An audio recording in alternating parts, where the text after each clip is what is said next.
ৰাতিপুৱা তোমাৰে ছবিখনে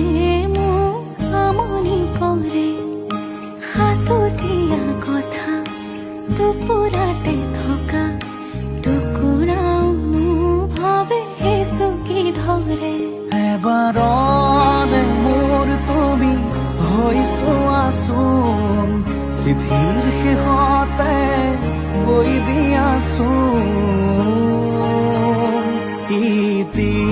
তোমাৰ মৰমৰ